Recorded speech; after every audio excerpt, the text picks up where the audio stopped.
Welcome to the Celestial Time. This is the Old Sage, Reverend Lorena, and we're going to be doing the beginning tarot class, and we're going to be starting with the Higher Arcana. The Higher Arcana is the more important cards. These are the cards of bigger events, bigger things, or people happening in your life. What you need to understand with the Higher Arcana is that the pip cards, they explain what is the Higher Arcana is more about really what really is going on. If you see, if you lay a spread and there's a lot of Higher Arcana cards, you know that there's a lot going on in that person's life before you even start to dissect the spread. So I'm going to start with 0, the beginning, the ending of everything. And this is the Fool. The Fool, everybody, well, I don't want to be a fool. Well, yeah, you do. Fool is the person that trusts. They trust life.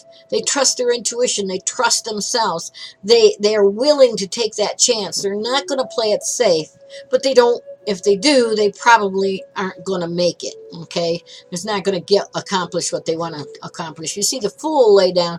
You know there's someone there that is really wanting to take a chance, make a giant leap, let go of the river bank in their life. Okay, if you turn it upside down, all those things are true, except they're really hesitant, and they probably should start to trust things. They probably should take a leap. They most likely are too cautious or too careful and are afraid to make the leaps that are right in front of them to do. So the Fool is a very good card.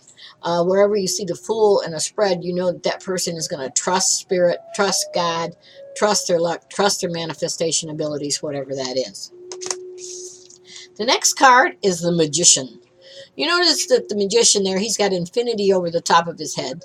He's got one of all of the pip cards in front of him. He's got the sword and the wand and the cup and the pentacle right there.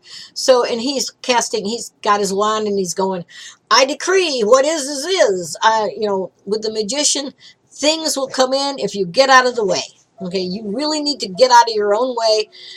Kind of like number 0 there, the Fool card, only in this case outer circumstances are going to be coming in and bringing things to you. Now sometimes when you see the Magician and there's people around it and stuff, you have to get your feelings. Are you know everything that there is to know? Maybe the Magician is there and they're going to bring things in that you don't really know about yet, or things are going on behind the surface. And especially if it's upside down. If it's upside down, you really need to wait and get all the facts and find out what's going on, because what it looks like is not what it is.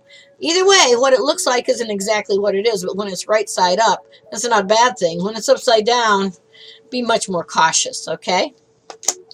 The High Priestess. The High Priestess she's sitting on the moon, see her? She's like, I am the goddess, okay?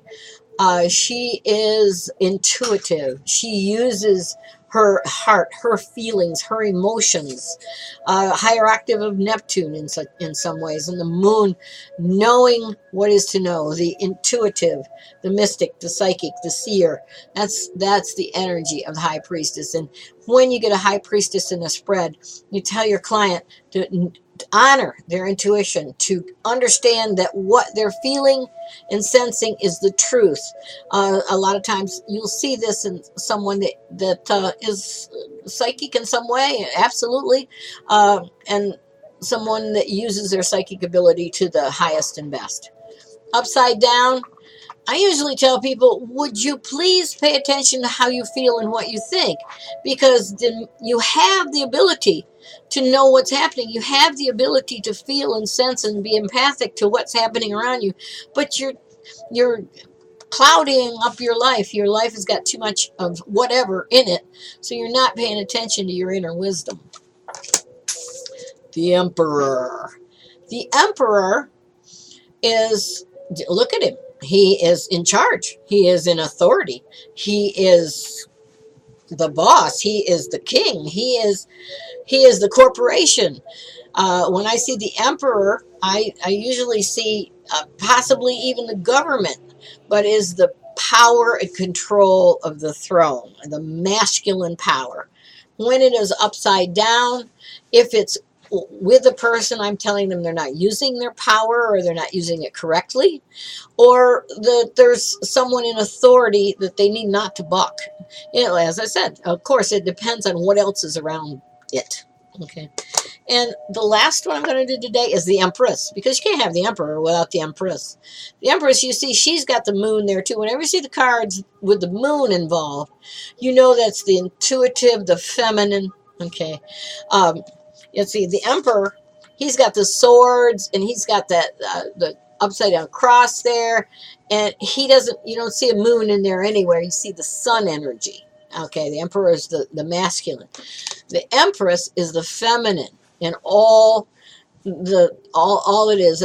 It looks like the pregnant woman, and sometimes if you're in a reading with a young lady, and the rest of it's pertinent, we can talk about childbearing and having children, or we can talk about being treated like you should, having the Empress, the Empress there for you and saying, I am the goddess. I must, please feed me grapes. When it's upside down, it can be a little bit too much of a good thing. The person wants to be treated some way that they're not exactly deserving of. Or the Empress upside down it could be the woman. If you're sitting there looking at a woman that's in her 50s or so, she don't want to be a mom anymore. She doesn't want to take care of everybody anymore. She wants to be taken care of, and it's not happening for her. Here it's happening, here it's not. Okay, so there's the first of the higher arcana. They do go 1 through 5. There's definitely 0. Well, this is 0 through 4. There's definitely the numerology is in there too. Only in this case, it's not just about little everyday events. It's about bigger, more important, more life-changing information. Sometimes they're people cards, so they might well be people. Sometimes not so much.